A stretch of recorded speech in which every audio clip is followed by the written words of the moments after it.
spine over there is so freaking cool. Man, that's amazing. Look off this side of it too.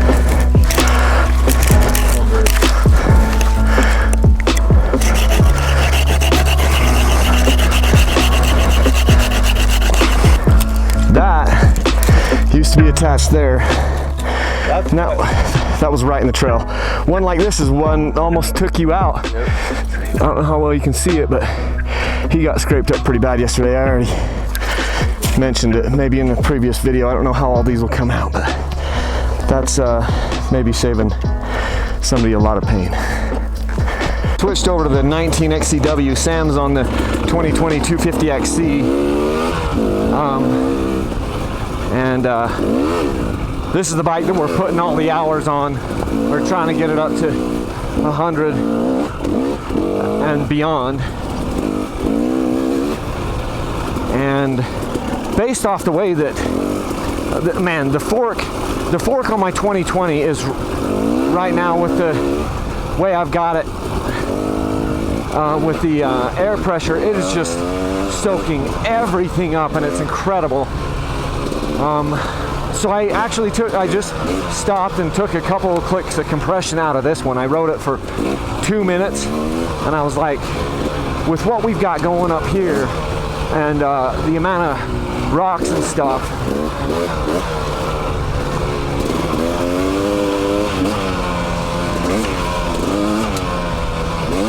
I decided to soften up the fork a little bit. Taking 2 clicks out, which speeds it up so it can compress a little faster and absorb stuff.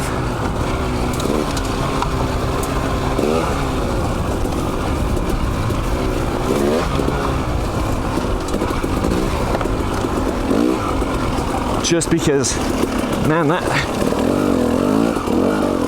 that exact fork is running so freaking amazing. Right now I wanted this one. And where this has about 75 hours on it, I might need to go, it might be a benefit to go get this thing serviced.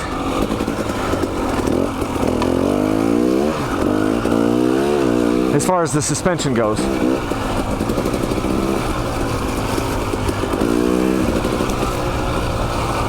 Maybe I'll take it down to my buddy Kevin Egbert with Moto Experts.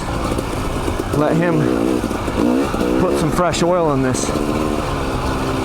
Yeah, and that's what we did. I actually took this bike down to Kevin after I got off this ride. I don't know, it might have been a month or so after that, and I took it down to Moto Experts in Spanish Fork, Utah, and we did a full service on the suspension on this bike. So new seals, new oil, everything, and just freshened it up, and it actually did make a noticeable difference on the bike. And I'm like, look, I've been riding my bikes too long in between, servicing and putting new oil in my forks and my shock, and that is certainly the case. So it was nice to kind of get the bike back freshened up again on the suspension and things.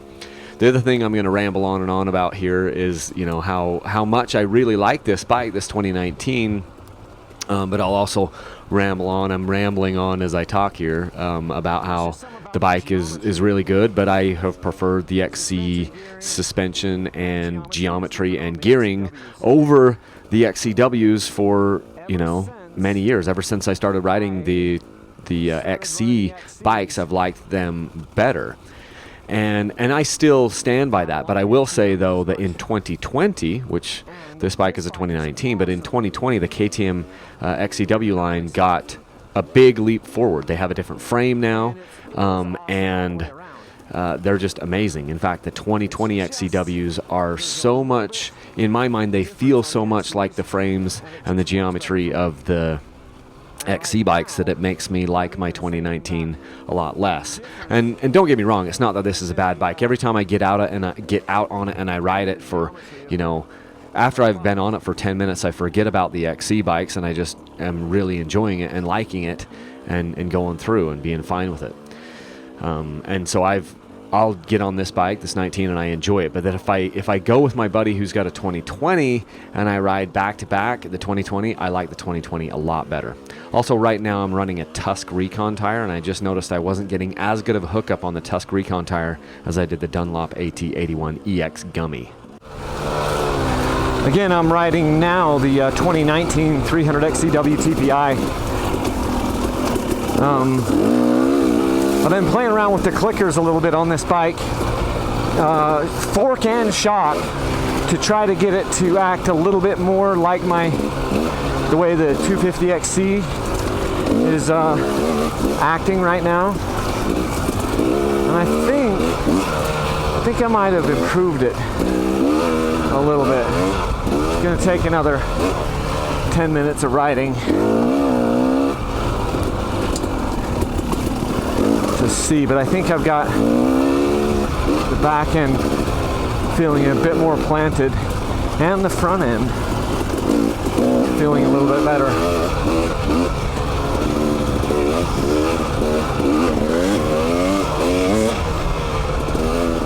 I'm liking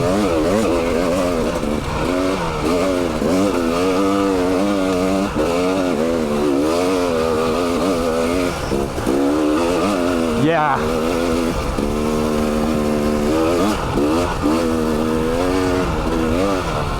I think that feels better.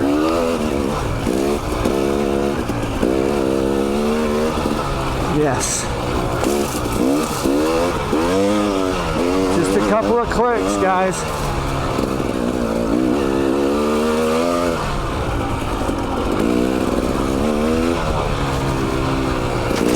I felt like the rear end was a little bit too stiff for what we're riding today. And it was bouncing around and not getting quite enough traction. So I took 3 clicks of compression out, actually.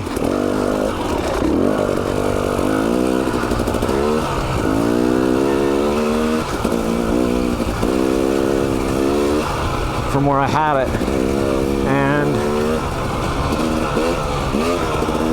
I'm liking it better.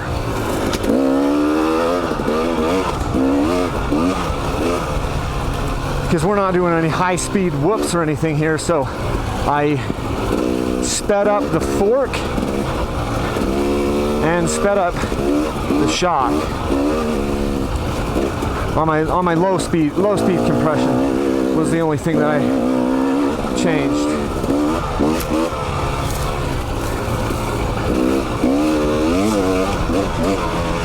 Yep.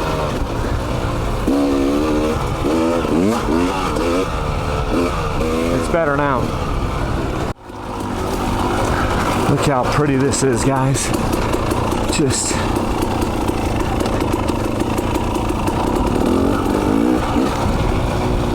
steep and deep here.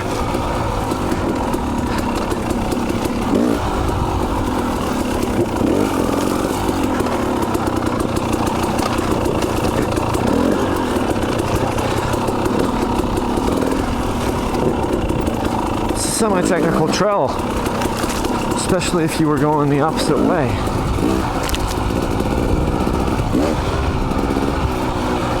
But then gets back in here in the pines and it's just absolutely breathtaking.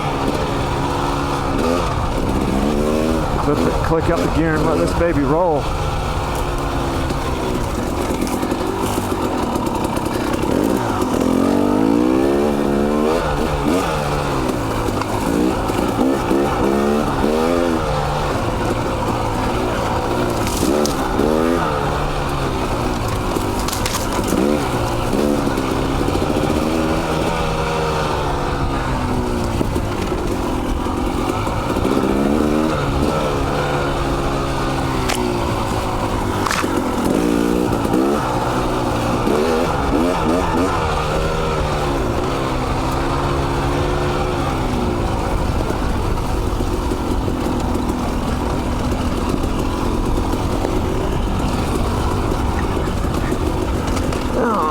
Drop back in.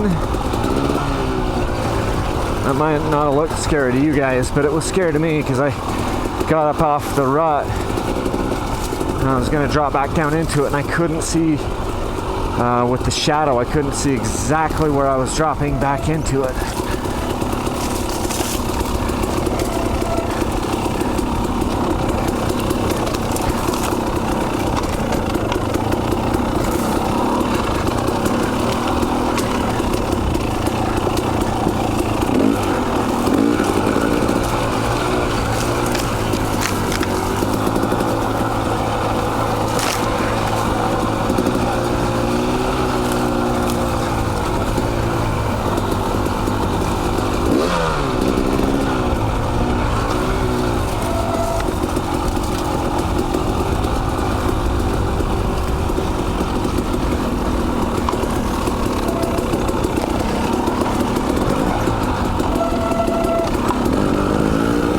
Got that front brake hot. This one squeals. My the other bikes I have with me do not squeal, and I've had them all just as hot. This bike does have 75 hours on those pads, so they're probably getting close to being ready to be changed. But this bike always squealed. Some of the pads, some of the Brembo pads squeal, and others don't. And I haven't figured out exactly why.